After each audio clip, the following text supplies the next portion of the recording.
Hello and welcome to SPMIS Academy. Today we will analyze the Assam Tribune newspaper of 2nd June 2020. Please note you can download the PDF version of today's newspaper analysis by clicking the link given in the comment section.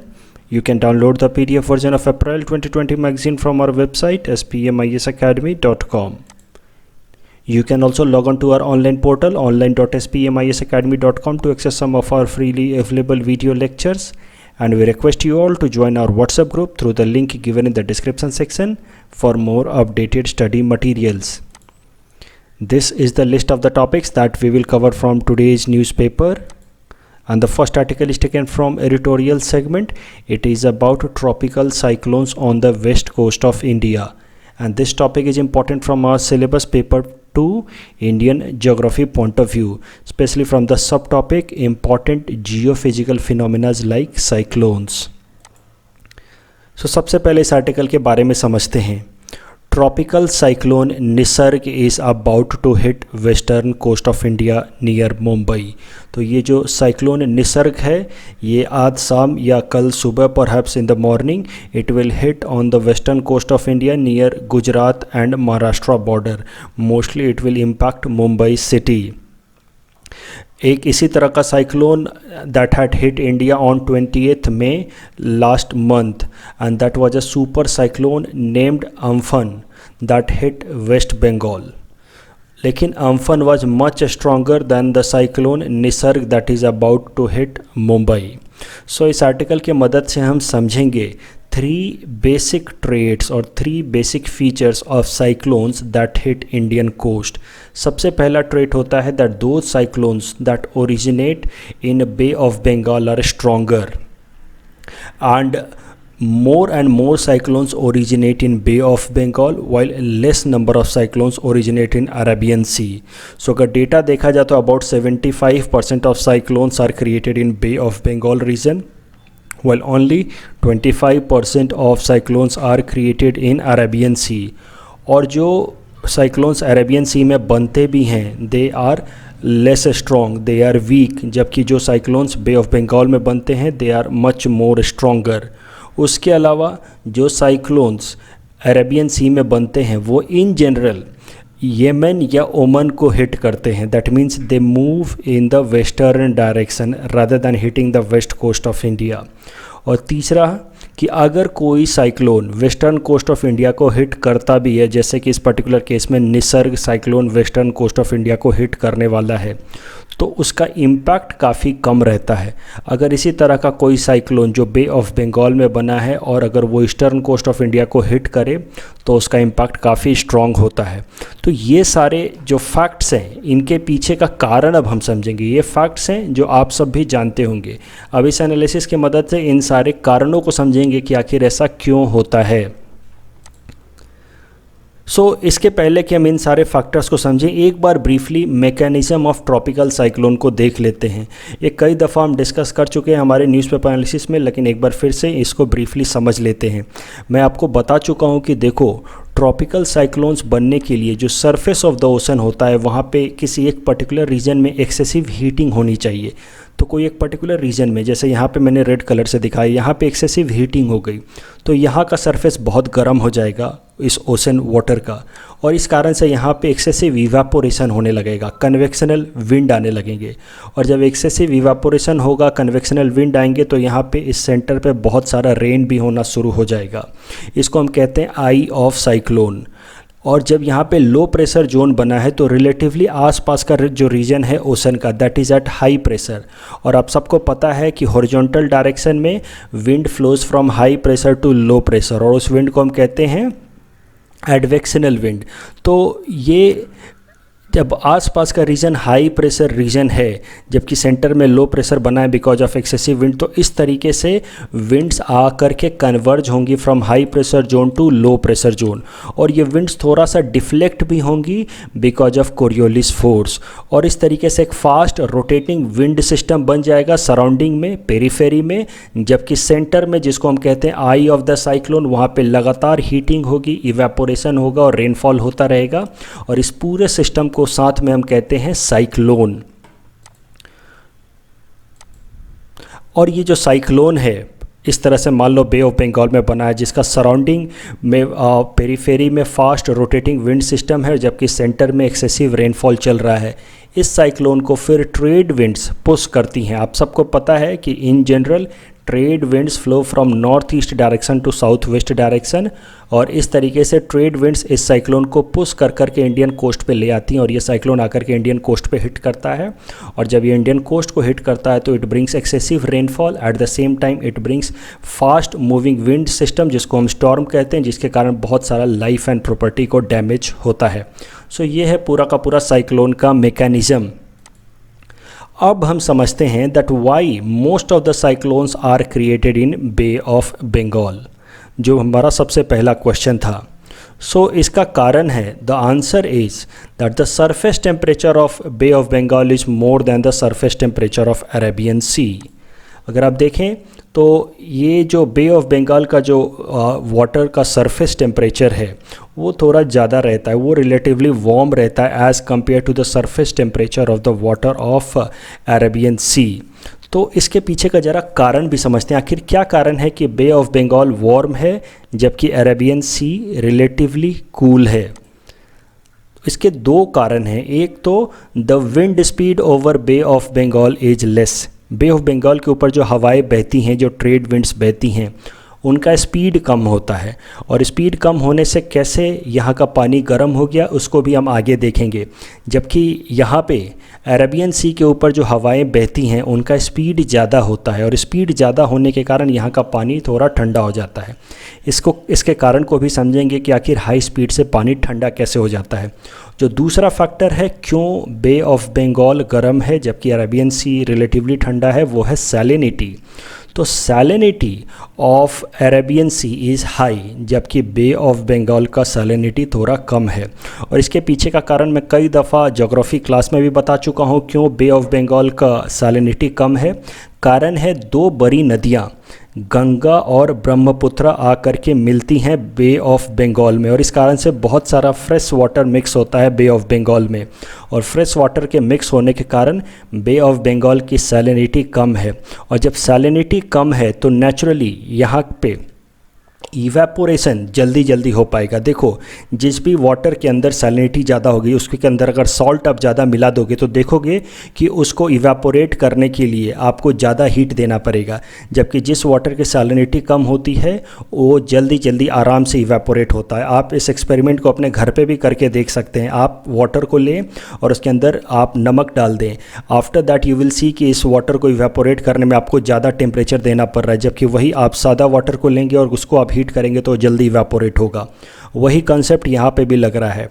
ये बे of Bengal है, इसकी salinity कम है तो यहाँ पे evaporation जल्दी से हो जाता है, आसानी से हो जाता है, और इस कारण से यहाँ पे साइक्लोन के अंदर का जो कन्वेक्शनल रेन है, इवेपोरेशन, आपको मैंने पहले ही बताया सबसे पहला स्टेप है, हीटिंग होगी फिर इवेपोरेशन होगा फिर रेनफॉल होगा, तो वो काम आसानी से हो पाता है बे ऑफ बंगाल में बिकॉज ऑफ लो सैलिनिटी।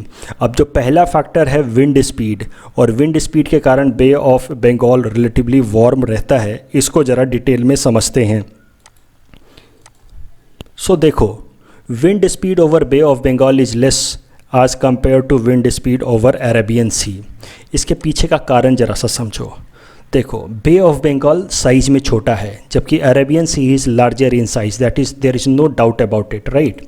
आप देख सकते हैं तो बे ऑफ बंगाल के ऊपर जो हवाएं बह रही हैं वो आसपास के सरफेस, लैंड सरफेस से टकराएंगी, और इस कारण से इनकी स्पीड थोड़ी कम हो जाएगी because they keep on colliding with the land surface.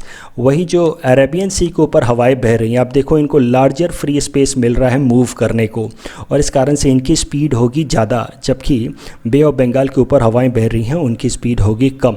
आप ये नॉर्मल, ये कॉमन सेंस की भी बात है, अगर आप विंड को किसी रिस्ट्रिक्टेड एरिया में फ़्लो होने देंगे तो नेचुरली उसकी स्पीड थोड़ी कम होगी। वही इस विंड को अगर आप किसी फ्री एरिया में मूव करने देंगे तो उसकी स्पीड काफ़ी ज़्यादा हो जाएगी। तो वही फिनोमिना यहाँ पे वर्क कर रहा है।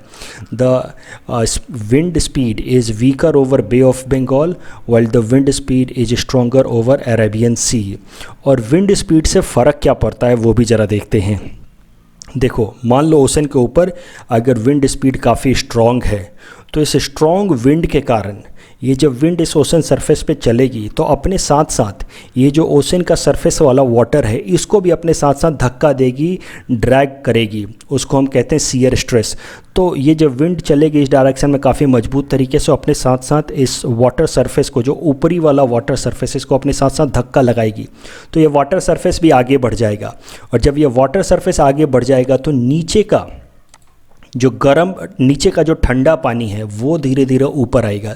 एक बात तो देखो तय है कि किसी भी ओशन के अंदर जो ऊपर वाला सरफेस होगा वो रिलेटिवली गर्म होगा, नीचे वाला सरफेस ठंडा होगा, क्योंकि ऊपर वाले सरफेस को डायरेक्ट सन रेज मिलते हैं।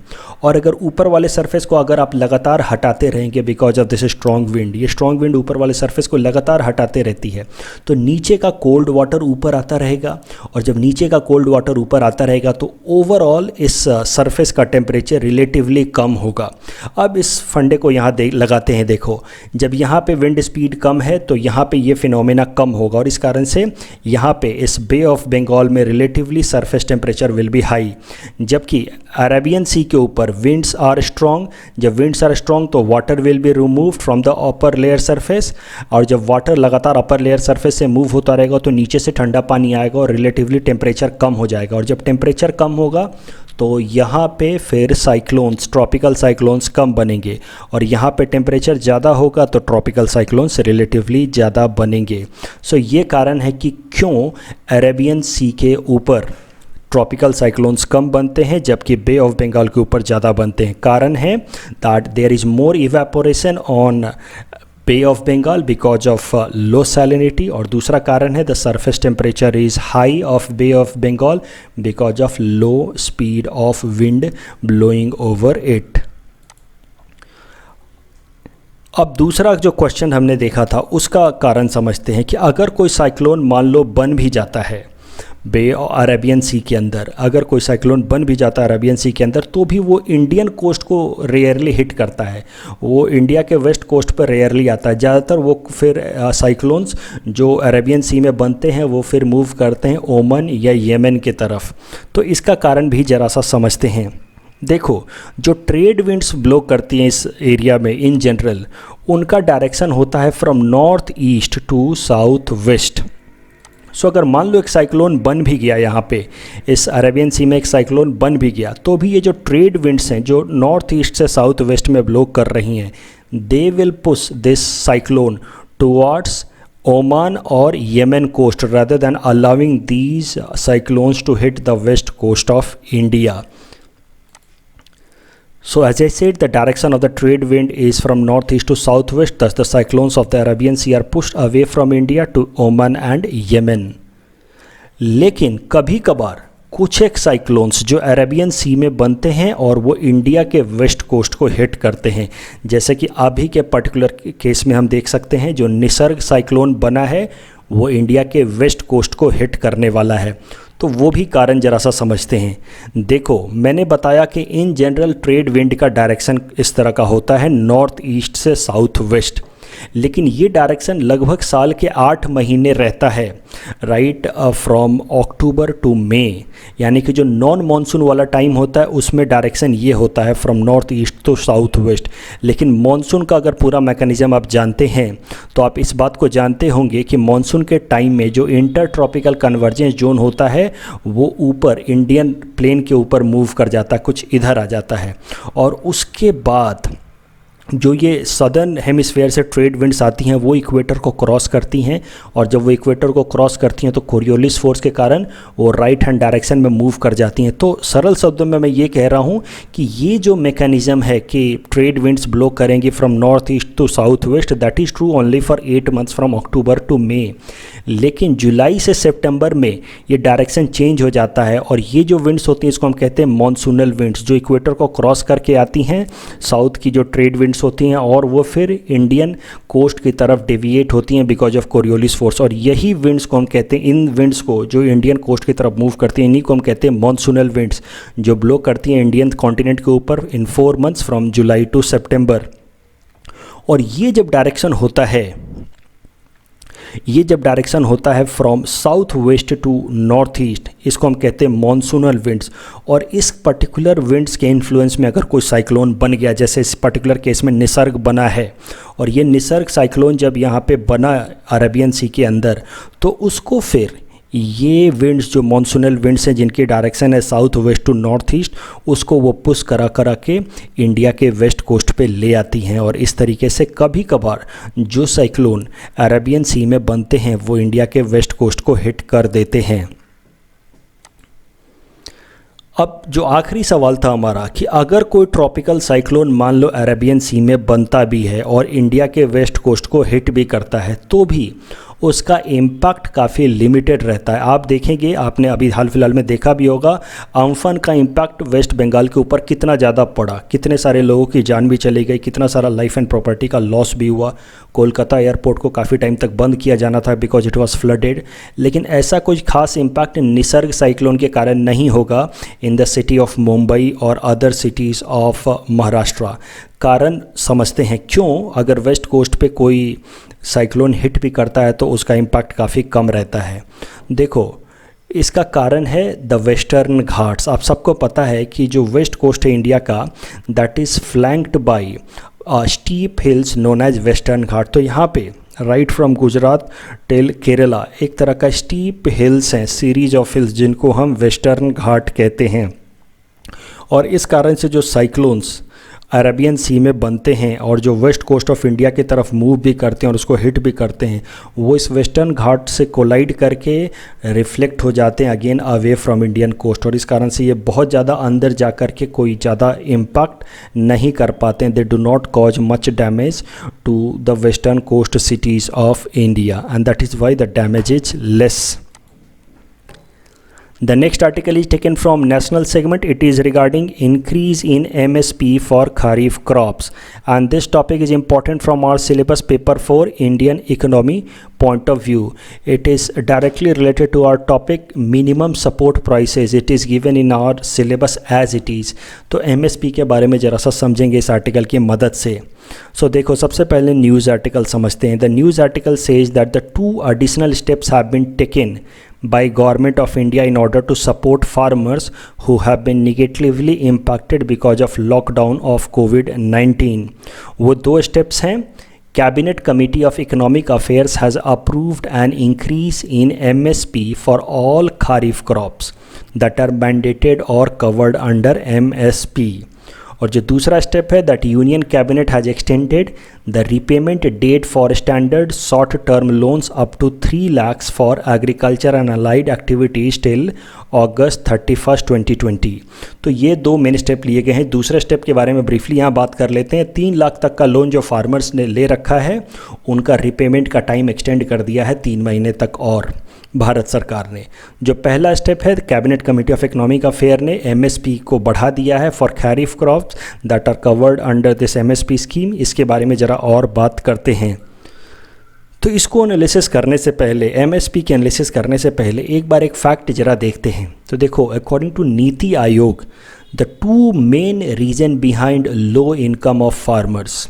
एक बात तो तय है कि हमारे देश में फार्मर्स की इकोनॉमिक कंडीशन काफ़ी पुअर है। तो नीति आयोग ने इस पर एक रिपोर्ट पब्लिश की थी, जिसके हिसाब से उसने बताया था कि 2 ही मेन कारण हैं फार्मर्स के पुअर इकोनॉमिक कंडीशन का। पहला है क्रॉप फेलियर। क्रॉप फेलियर मतलब फार्मर ने फसल लगाई और फसल ख़राब हो गया, किसी भी कारण से। ख़राब होने के कई कारण हो सकते हैं, एनिमल अटैक हो जाए या मॉनसून की बारिश ढंग से ना हो, तो इस कारण से फसल को प्रॉपर इरिगेशन नहीं मिला और फसल ख़राब हो जाए। तो कई सारे कारण हो सकते हैं, हेल स्टॉर्म पड़ सकता है, कोई भी कारण हो सकता है। All such factors lead to crop failure and crop failure is one of the reason behind low income of farmers. Crop failure के कारण फार्मर हमेशा इकोनॉमिकली वल्नरेबल बना रहता है। उसकी फसल बर्बाद हो गई तो फार्मर को बहुत ज़्यादा इकोनॉमिक लॉस उठाना पड़ता है। और जो दूसरा कारण है behind low income of farmer is market failure.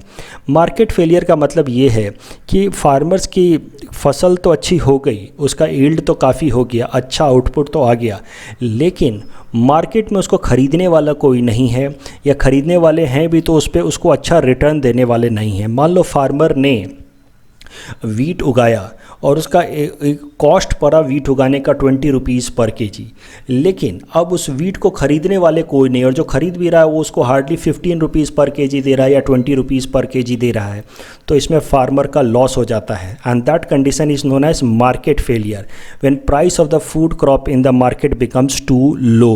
और मार्केट फेलियर के पीछे जो इंपॉर्टेंट कारण होता है वो होता है बम्पर प्रोडक्शन। मान लो सारे फार्मर्स ने मिल करके वीट खूब उगा दिया और बहुत ज़्यादा वीट का प्रोडक्शन हो गया, तो नेचुरली जब सप्लाई ज़्यादा होगा तो प्राइस क्रैश कर जाएगा। तो फार्मर्स को दोनों तरफ से लॉस है। अगर क्रॉप फेलियर हो जाए यानी कि प्रोडक्शन ना हो तो भी फार्मर का लॉस, और अगर बहुत ज़्यादा प्रोडक्शन हो जाए तो भी फार्मर का लॉस। तो फार्मर्स की इस वल्नरेबिलिटी को कम करने के लिए भारत सरकार ने अलग अलग स्कीम्स चलाए हैं फार्मर्स के वेलफेयर के लिए। क्रॉप फेलियर से बचाने के लिए फार्मर को अलग अलग स्कीम्स हैं, जैसे कि प्रधानमंत्री फसल बीमा योजना है। ये एक तरह का इंश्योरेंस स्कीम है जिसमें फार्मर्स का अगर क्रॉप फेल हो जाता है तो जो भी उसका खर्चा है वो रिटर्न उसको इस स्कीम के अंदर मिल जाएगा। तो जिस तरीके से नॉर्मल हम और आप इंश्योरेंस लेते हैं, मान लो बिजनेस इंश्योरेंस, आपने कोई बिजनेस स्टार्ट किया और उसमें आपने इंश्योरेंस ले रखा है कि अगर ये बिजनेस में किसी भी कारण का लॉस हो गया, मान लो आग लग गई या कुछ भी हो गया, तो आपको इंश्योरेंस का पैसा मिलता है, चोरी हो गई तो इंश्योरेंस का पैसा मिलता है। वैसे ही प्रधानमंत्री फसल बीमा योजना है जिसमें अगर क्रॉप लॉस हो जाए तो इंश्योरेंस का पैसा मिलता है फार्मर्स को। प्रधानमंत्री फसल बीमा योजना के जो प्रोविजंस हैं वो डिटेल में मैं डिस्कस कर चुका हूं इन माय न्यूज़पेपर एनालिसिस। और उसके अलावा और भी सारे स्कीम्स हैं to protect farmers against crop failure, like irrigation schemes, like Pradhan Mantri Krishi सिंचाई योजना। तो किसी साल मान लो अगर बारिश कम हुई, पुअर मानसून है, तो भी फार्मर्स को इरिगेशन फैसिलिटीज़ प्रोवाइड करा के उनको क्रॉप फेलियर से बचाने की कोशिश की जाती है इस तरह के स्कीम से। मार्केट फेलियर से बचाने के लिए फार्मर्स को एक जो सबसे इम्पॉर्टेंट स्कीम है, मैं ये नहीं कह रहा कि ये अकेला ऐसा स्कीम है, but the most important scheme to protect farmers against market failure is known as minimum support price scheme, MSP scheme.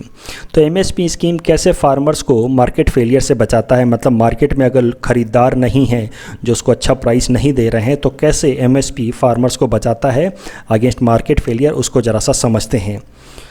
So MSP, minimum support price scheme, is the rate at which the government buys the food grains from farmers.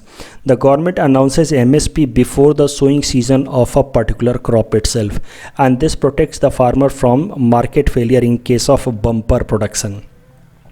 इसको इस figure की मदद से समझते हैं। मान लो farmers ये paddy की खेत लगा रहे हैं, जैसे कि अभी खारिफ सीजन आ रहा है और खारिफ के लिए भारत सरकार ने MSP अनाउंस किया है। तो मान लो ये पैडी क्रॉप है, फार्मर्स लगा रहे हैं, तो सोइंग सीजन में ही भारत सरकार अनाउंस कर देती है मिनिमम सपोर्ट प्राइस। जैसे कि इस केस में उन्होंने अनाउंस किया लगभग 1800 रुपीज़ पर क्विंटल। तो minimum support price sowing season में अनाउंस करने से ये फ़ायदा हो जाता है कि फार्मर्स को एक बात पता चल जाती है कि अब कोई खरीदे ना खरीदे, जब एक बार ये फसल की हार्वेस्टिंग होगी तो भारत सरकार कम से कम मिनिमम सपोर्ट प्राइस पे इस क्रॉप को ज़रूर खरीद लेगी। इस पर्टिकुलर केस में देखते हैं, मान लो ये क्रॉप A है और इसको ये फार्मर्स अभी सो कर रहे हैं, अभी इसका बीज लगा रहे हैं, और उसी टाइम में सोइंग टाइम में ही भारत सरकार ने अनाउंस कर दिया that MSP for this crop will be ₹50 पर kg। तो अब इन किसानों को एक बात की इंश्योरेंस मिल गई, गारंटी मिल गई कि कोई खरीदे ना खरीदे, भारत सरकार और उसकी agency food corporation of India जरूर खरीदेगी हमारे क्रॉप को एट रेट ₹50 पर kg। तो इस तरीके से ये फार्मर्स मार्केट के ऊपर डिपेंडेंट नहीं रहेंगे, they are no longer vulnerable because of market uncertainties, और इस तरीके से इन फार्मर्स को बचाया जा सकता है from market failure. So this way MSP works. कुछ फैक्चुअल चीज़ें आप ध्यान में रखेंगे that the cabinet committee of economic affairs announces MSP during the sowing season itself. जैसे कि इस पर्टिकुलर केस में हमने देखा है कि cabinet committee of economic affairs ने MSP अनाउंस किया है तमाम खारिफ क्रॉप्स के लिए, और काफ़ी बढ़ा चढ़ा करके अनाउंस किया है ताकि फार्मर्स को प्रोटेक्ट किया जाए और फार्मर्स को बेहतर रिटर्न गारंटी कराया जाए। और एक बात आप और ध्यान रखो that the detailed analysis of MSP की क्या हिस्ट्री है, क्या बैकग्राउंड है, उससे क्या क्या निगेटिव इम्पैक्ट पड़ रहे हैं इंडियन गवर्नमेंट को, इंटरनेशनल लेवल पे क्या हमारे ऊपर इसके कारण से प्रेशर डेवलप हो रहे हैं, वो सब कुछ WTO के अंदर क्या क्या इशूज़ हैं बिकॉज ऑफ MSP, वो सब कुछ मैंने डिस्कस किया है इन माई न्यूज़पेपर एनालिसिस ऑफ 24 फरवरी 2020। तो आप उसको जा कर के देख सकते हैं for complete analysis of minimum support price scheme. In our next article that is taken from economy segment, we will discuss about Moody's cutting India's outlook to negative, and this topic is important from our syllabus paper 4 Indian economy point of view. So देखो, before we take up this topic, let us first of all understand the concept of rating. और rating हम अपने देश के level पे rating की ना बात करते हुए पहले इंडिविजुअल रेटिंग की ही बात करते हैं. आपने इस तरह का ऐड देख रखा होगा, कपिल शर्मा करके कहते हैं कि policybazaar.com पे जाओ और अपना खुद का रेटिंग चेक करो. तो देखो, इंडिविजुअल्स की, हमारी आपकी भी एक रेटिंग होती है. हमारे अर्निंग के बेसिस पे, आपकी मान लो जितनी सैलरी है उसके बेसिस पे आपकी एक रेटिंग होगी, और उसके अलावा आपका पुराना जो बैकग्राउंड है उसके बेसिस पे आपकी रेटिंग डिसाइड होगी. कि मान लो आपने पहले लोन ले रखा है, 10 लाख का लोन ले रखा है और उसका इंटरेस्ट आपने टाइमली चुकाया, उसका प्रिंसिपल आपने टाइम पे चुका दिया, तो इन सब के बेसिस पे आपकी रेटिंग डिसाइड होगी. अगर आपकी सैलरी कम है, आपका बैकग्राउंड ख़राब है, आपने पहले लोन ले लिया था और उस पर इंटरेस्ट नहीं चुकाया टाइम पे या प्रिंसिपल नहीं चुकाया, तो आपकी रेटिंग ख़राब होगी. अगर आपकी सैलरी अच्छी है और आपका पुराना ट्रैक रिकॉर्ड भी अच्छा है, बैंक से लोन लेने के बाद आपने सारा इंटरेस्ट और प्रिंसिपल अमाउंट टाइम पे चुकाया, तो आपकी रेटिंग अच्छी होगी. तो इस तरीके से इंडिविजुअल्स की रेटिंग वैरी करती है. और जिसकी रेटिंग बहुत ख़राब होगी, मान लो इस तरह से होगी रेड जोन में, उनको इन जनरल बैंक्स फिर लोन नहीं देता है. तो आजकल आपको अपना सारा पुराना रिकॉर्ड देखना होता है, अपनी रेटिंग आप खुद चेक कर लो, और वही ऐड दिखाता है ये कपिल शर्मा का, और आप जाकर के अपना रेटिंग चेक कर लो. अगर आपकी रेटिंग अच्छी है तो आपको बैंक आसानी से लोन दे देगा, लेकिन अगर आपकी रेटिंग ख़राब है तो आपको इन जनरल लोन मिलने में तकलीफ़ होगी, बैंक आपको लोन नहीं देगा. तो ये है कॉन्सेप्ट इंडिविजुअल रेटिंग का, हमारे आपका जो पर्सनल रेटिंग है उसके बेसिस पे. इसी तरह का कॉन्सेप्ट अप्लाई होता है गवर्नमेंट के लिए भी. एक बात तो आप सब जानते हैं, कई दफ़ा हम डिस्कस कर चुके हैं कि हमारी सरकार भी लोन लेती है अपने बजट को मीट करने के लिए. तो जो भी बजट होता है उसके दो साइड होते हैं, रिसीट एंड एक्सपेंडिचर साइड. और जो एक्सपेंडिचर साइड होता है इन जनरल वो ज़्यादा ही होता है रिसीट साइड से, मतलब भारत सरकार की जो कमाई है उससे ज़्यादा ही वो खर्च करती है. और इन जनरल दुनिया की सारी सरकारें जो वेलफेयर गवर्नमेंट है, इन जनरल ऐसा ही उनका बजट होता है, जितनी उनकी कमाई होगी उससे ज़्यादा वो खर्च करेंगे, और जो डिफरेंस अमाउंट होता है वो फिर वो मीट करते हैं बोरो करके. तो उसके लिए वो लोन लेते हैं, और लोन लेने के लिए वो अपना गवर्नमेंट बॉन्ड रखते हैं, सिक्योरिटी रखते हैं. तो the point that I am trying to make कि जैसे हम लोन लेते हैं वैसे ही सरकार भी लोन लेती है, और सरकार की भी अपनी रेटिंग होती है. अगर रेटिंग ख़राब है तो सरकार को ज़्यादा इंटरेस्ट चुकाना पड़ेगा, और अगर रेटिंग अच्छी है तो सरकार को कम इंटरेस्ट चुकाना पड़ेगा. और इस पर्पस के लिए दुनिया भर में कई सारे पॉपुलर रेटिंग एजेंसीज़ हैं, लेकिन उसमें से जो important prominent international rating agencies हैं वो हैं standard and poor, Fitch and Moody's. और ये सरकारों की अपनी इकोनॉमिक कैपेसिटी के ऊपर उनका पुराना ट्रैक रिकॉर्ड देख करके सरकारों की रेटिंग तय करती हैं. जैसे पॉलिसी बाजार जो ऐप है वो इंडिविजुअल का अपना पुराना ट्रैक रिकॉर्ड और सैलरी देख करके उसकी रेटिंग तय करती है, वैसे ही ये तीनों एजेंसी सरकारों की उनकी अपनी इकोनॉमिक कैपेसिटी, फिस्कल ग्रोथ और उनकी कैपेसिटी को देख करके उसकी रेटिंग डिसाइड करती है. तीनों का स्केल थोड़ा अलग अलग है. मूडीज़ का स्केल कुछ इस तरह का है, जो टॉप मोस्ट रेटिंग है उसको ए कहते हैं. S&P स्टैंडर्ड एंड पुअर का रेटिंग स्केल कुछ अलग है. फिच का रेटिंग स्केल कुछ अलग है. आपको ये सारे रेटिंग स्केल याद नहीं रखने हैं, बट आपको एक बात ध्यान रखना है कि ये देखो, ये जो रेड कलर से हमने दिखाया है, इसके नीचे अगर रेटिंग चली गई तो उन सारे बॉन्ड्स को हम कहते हैं जंक बॉन्ड. यानी कि अगर किसी सरकार की रेटिंग ख़राब होते होते अगर इससे नीचे चली गई तो फिर उस सरकार के बॉन्ड्स को हम कहते हैं जंक बॉन्ड, और उस जंक बॉन्ड को फिर कोई नहीं खरीदता है. उस सरकार को फिर लोन लेने में बहुत तकलीफ होती है कि उसका बॉन्ड जंक बॉन्ड हो गया है. So if rating of any country goes in the junk category, the bond of those countries are not subscribed by any one in the international market. तो ये एक प्रॉब्लम है. रेटिंग अगर ख़राब होगी तो आपको कोई लोन नहीं देगा. जैसे इंडिविजुअल को कोई लोन नहीं देता, वैसे ही सरकारों को भी कोई लोन नहीं देगा. अब ज़रा करंट न्यूज़ देखते हैं. तो जो मूडी एक इंटरनेशनल रेटिंग एजेंसी है, उसने इंडिया की रेटिंग घटा करके फ्रॉम Baa2 से Baa3 कर दिया है. मतलब इंडिया की ऑलरेडी रेटिंग यहाँ पे थी, Baa2 पे थी, अब उससे घट के Baa3 पे हो गया. इसका मतलब ये है that India is in the lowest investment grade of Moody's rating ladder. अगर इससे नीचे इंडिया चला गया, Baa3 से भी अगर नीचे चला गया, तो फिर हमारा बॉन्ड जो है, भारत सरकार का बॉन्ड इंटरनेशनल मार्केट में जंक बॉन्ड हो जाएगा और फिर उसको कोई भी नहीं खरीदेगा और भारत सरकार को इंटरनेशनल मार्केट से लोन लेने में फिर तकलीफ़ होगी। सो अब जरा देखते हैं कि what have been the reasons given by Moody behind degrading India's rating. तो मूडी का कहना है that there has been prolonged period of slow growth of India. तो काफ़ी समय से इंडिया का ग्रोथ रेट काफ़ी पुअर चल रहा है, स्लो चल रहा है और इस कारण से रेटिंग ख़राब की गई है। दूसरा, poor fiscal position of government. Bharat सरकार की जो फिस्कल पोजीशन है, उसके पास जो रेवेन्यू है और उसकी जो कैपेसिटी है, overall debt to GDP ratio है, वो काफ़ी पुअर कंडीशन में, इस कारण से रेटिंग ख़राब की गई है। और तीसरा, जो हाल फिलहाल में रिफॉर्म्स लेकर के आई है भारत सरकार, जैसे कि जीएसटी या डीमोनेटाइजेशन, उसका कोई भी पॉजिटिव इम्पैक्ट नहीं आया इकोनॉमी के ऊपर, रादर कुछ निगेटिव ही इम्पैक्ट आया है और इस कारण से भी रेटिंग ख़राब की गई है। मूडी ने यह भी स्पष्ट तरीके से कहा है कि ये जो रेटिंग ख़राब की गई है, इसके पीछे कोविड-19 का कोई खास इम्पैक्ट नहीं है। ये जो रेटिंग है इन जनरल भारत सरकार का पुअर परफॉर्मेंस जो 2017 से ही चल रहा है इकोनॉमिक सेगमेंट में, इस कारण से ख़राब की गई है। अब जरा देखते हैं कि आखिर इस पुअर रेटिंग से, इस डिग्रेडेशन से इंडिया को कोई क्या इम्पैक्ट पड़ेगा। सो एक बार ज़रा समझते हैं। देखो, इससे रेटिंग ख़राब होने से मैंने आपको पहले ही बताया कि क्या होगा कि अगर भारत सरकार इंटरनेशनल बॉन्ड मार्केट में जाकर के बोरो करने की कोशिश करती है, then it will have to pay higher interest rate. Rating ख़राब होने से ये एक नेगेटिव इम्पैक्ट पड़ता है और अगर फर्दर रेटिंग हमारी ख़राब हो गई तो हम इंटरनेशनल मार्केट से लोन भी नहीं ले पाएंगे क्योंकि हमारे बॉन्ड जंक बॉन्ड हो जाएंगे। लेकिन सवाल ये उठता है कि क्या इससे सच में हमें फ़र्क पड़ेगा? तो आंसर इज़ नो। पहले देखते हैं आखिर क्यों नहीं। पहले तो कारण मैंने आपको बताया कि देखो, यहाँ से हमारी रेटिंग Baa3 तक गई है, तो इसका मतलब ये है कि अभी हमें ज़्यादा इंटरेस्ट रेट चुकाना पड़ेगा क्योंकि हमारी रेटिंग और ख़राब हुई है। और अगर हम इससे भी नीचे स्लिप कर जाते हैं देन फिर हमारा बॉन्ड जंक बॉन्ड हो जाएंगे और फिर हमें इंटरनेशनल मार्केट में कोई भी लोन नहीं देगा।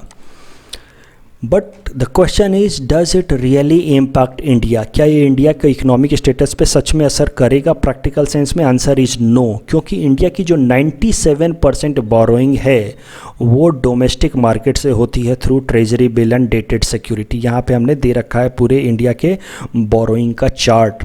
तो भारत सरकार जो बोरोइंग करती है, अभी तक की जो बोरोइंग की है भारत सरकार ने, ज़्यादातर वो डोमेस्टिक बोरोइंग मतलब अपने देश के अंदर ही से ही बोरो करती है।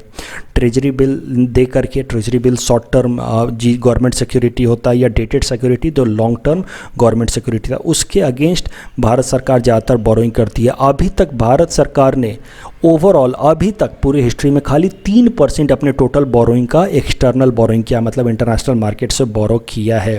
सो इस कारण से ये इंटरनेशनल मार्केट में इंडिया की रेटिंग ख़राब करने से कोई ख़ास फ़र्क नहीं पड़ेगा। ये वही बात होगी कि आपकी रेटिंग यूएस के मार्केट में ख़राब की गई है लेकिन आप यूएस के मार्केट से लोन लेते ही नहीं हैं, तो हाउ डज़ दैट मैटर? तो इंटरनेशनल मार्केट में रेटिंग ख़राब होने से प्रैक्टिकल सेंस में या कोई डायरेक्ट इंडियन इकोनॉमी पे इम्पैक्ट नहीं पड़ेगा, but there will be negative impact on the image of Indian economy. जो इंडिया अपनी एक इमेज बिल्ड कर रहा है इंटरनेशनल स्केल पे, इंटरनेशनल प्लेटफॉर्म पे कि India is a resilient economy, वो इमेज को थोड़ा सा इम्पैक्ट पहुँचेगा, negative impact because of this poor rating. Otherwise कोई डायरेक्ट प्रैक्टिकल इम्पैक्ट नहीं है। उसके अलावा एक बार जरा सा देख लेते हैं, इकोनॉमिक सर्वे 2016 ने क्रेडिट रेटिंग एजेंसी जैसे कि स्टैंडर्ड एंड पुअर, मूडी या फिच के लिए क्या कहा था। तो इकोनॉमिक सर्वे ने, और इस पॉइंट को आप लिखेंगे, अगर कभी भी क्रेडिट रेटिंग एजेंसीज पे सवाल आ जाए तो इस पॉइंट को आप जरूर मेंशन करेंगे, that economic survey 2016 had criticised credit rating companies for their inconsistency in making projection. Economic survey का ऐसा मानना है कि ये जो इंटरनेशनल एजेंसीज हैं वो थोड़ा इंडिया के अगेंस्ट बायस्ड हैं, वो इंडिया के अगेंस्ट डिफरेंशियल ट्रीटमेंट करते हैं। और उन्होंने, इकोनॉमिक सर्वे ने एग्जाम्पल की मदद से प्रूव करने की कोशिश की थी। उन्होंने बताया था कि देखो, ये है चाइना की रेटिंग, ये है S&P की चाइना की रेटिंग जो रेड कलर से दिखाई गई है, तो और ये है ब्लू कलर से, ब्लू ग्राफ में चाइना का GDP, और चाइना का GDP ग्रोथ रेट लगातार गिरता गया, फिर भी चाइना की रेटिंग स्टैंडर्ड एंड पुअर ने इंक्रीज़ करते रहे। और एक तरफ आप देखो, इंडिया का ग्रोथ रेट बढ़ा, फिर थोड़ा कम हुआ, फिर बढ़ा, फिर थोड़ा कम हुआ, लेकिन इंडिया की जो रेटिंग है वो उसमें कोई ख़ास फ़र्क नहीं आया। तो इससे ये पता चलता है कि इनका जो मेथड है वो थोड़ा इनकंसिस्टेंस है, उसका क्या अप्रोच है वो क्लियर नहीं है, वेग है। और उसके अलावा ये जो इंटरनेशनल रेटिंग एजेंसीज़ हैं वो इंडिया की तरफ थोड़ा सा डिफरेंशियल ट्रीटमेंट करते हैं, इंडिया के अगेंस्ट थोड़ा सा बायस्ड अप्रोच रखते हैं। और इस कारण से इकोनॉमिक सर्वे 2016 ने सजेस्ट किया था कि India should promote its own credit rating agency rather than depending on these international credit rating agencies. The next article is taken from Assam segment. It is regarding Bhagshan oil well explosion. So this topic is important from our syllabus paper 4 environment point of view. सबसे पहले news article समझते हैं। तो देखो, oil India limited का भगचन oil well explosion हुआ था last week on 27 में। लास्ट वेंसडे को आपने ये न्यूज़ सुना ही होगा कि ऑयल इंडिया लिमिटेड का एक भगचन ऑयल वेल था जिसका कोड नेम है BGR-5। तो ये पीटी पॉइंट ऑफ व्यू से नाम याद रखेंगे आप, BGR-5। ये ऑयल वेल एक्सप्लोड कर गया, इस तरीके से आप इस इमेज में देख सकते हैं। और इसके एक्सप्लोजन के कारण तब से ये नेचुरल गैस रिलीज़ किए जा रहा है इन्वायरमेंट के अंदर, और ये अभी तक ये नेचुरल गैस का रिलीज़ चल ही रहा है और अभी तक इसको पूरी तरह से रोका नहीं गया है। तो फिर भी फॉर्चुनेटली आर्टिकल में भी लिखा इस न्यूज़पेपर में कि आग नहीं लगी है बिकॉज ऑफ दिस एक्सीडेंट, लेकिन इन्वायरमेंट के ऊपर निगेटिव इम्पैक्ट पड़ा है। आसपास के एरियाज़ पॉल्यूट हो गए हैं और आसपास के जो फ्लोरास फौनाज हैं उनको निगेटिव इम्पैक्ट पड़ा है। खासकर एक Gangetic river dolphin was found dead in Maguri Motapung Beel. उसके अलावा कई छोटे मोटे fishes were also found dead. यहाँ पे आप देख सकते हैं Gangetic dolphin found dead in Maguri Beel. And Maguri Beel is part of Dibru Saikhowa National Park. तो ऐसा आशंका जताई जा रही है कि जो डिब्रू सैखोवा नेशनल पार्क के भी जो जीव जंतु हैं उनके हेल्थ के ऊपर भी निगेटिव इम्पैक्ट पड़ेगा because of this oil well explosion, अगर इसको जल्दी से जल्दी कर्ब नहीं किया गया तो। और उसके अलावा ये भी जानना जरूरी है कि ये ऑयल वेल एक्सप्लोजन हुआ क्यों है। एक बात आप और ध्यान रखोगे, आपके साथ मैं ऑलरेडी एक न्यूज़ आर्टिकल शेयर कर चुका हूँ जिसमें मैंने बताया था कि how Oil India Limited is planning to extract oil from subsurface area of Dibru-Sakhova National Park through extended drill technology method। अब उस प्रोजेक्ट के ऊपर भी सवाल उठ रहे हैं कि अगर आप ऑयल इंडिया लिमिटेड अपने एक नॉर्मल प्रोसीजर को प्रोटेक्ट करके नहीं रख सकते, अच्छे से नहीं कर सकते, वहाँ पे ऑयल एक्सप्लोजन हो सकता है। तो हाउ डू यू एक्सपेक्ट कि आप इतना बड़ा प्रोजेक्ट करेंगे और डिब्रू सैखोवा नेशनल पार्क के सब सरफेस से आप पेट्रोलियम और नेचुरल गैस निकाल लेंगे without any negative impact on floras and faunas and ecosystem of Dibru Saikhowa National Park. तो उसके अगेंस्ट भी अब काफ़ी ज़्यादा प्रोटेस्ट हो रहा है असम के अंदर। Again, the next article is taken from Assam segment itself. It is about Kamakhya temple to remain shut till June 30. अब this topic is not directly related from our exam point of view. Nevertheless, we should know this from awareness point of view. देखो, phase 1 of Unlock India has allowed reopening of religious places from June 8। ये बात तो आप जानते ही हैं, लेकिन Kamakhya management committee has decided to keep the temple door shut for devotees till June 30। और इसके पीछे जो कारण है वो है Ambubachi festival. This Ambubachi festival was earlier scheduled to be held between June 22 to 26। और अब कामाख्या टेम्पल कमेटी का ऐसा मानना है कि अगर टेम्पल को खोल दिया गया 8 जून से तो ये जो टाइम है June 22 to 26, उस टाइम में बहुत भीड़ लग जाएगी। लोगों को ये लगेगा कि अम्बुबाची मेला या अम्बुबाची फेस्टिवल सेलिब्रेट हो रहा है, लेकिन उसको कैंसिल कर दिया गया इस साल बिकॉज ऑफ कोविड-19।